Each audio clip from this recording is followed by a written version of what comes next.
Hello everyone, today we'll talk about how to fix or how to solve Messenger voice message speed. To know how to fix or how to solve voice message speed on Messenger, you should just go to settings. After that, we click apps, default apps, app settings. When you find this list, you will search about the application of Messenger. When you find this list of app info, you will enter to first stop and you click OK.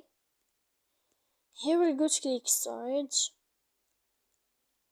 After that we click clear cache, and in the end you can turn off your phone. You will wait a moment and you can turn on your phone again. Then you can know how to fix your problems. So please don't forget to support us by like and subscribe.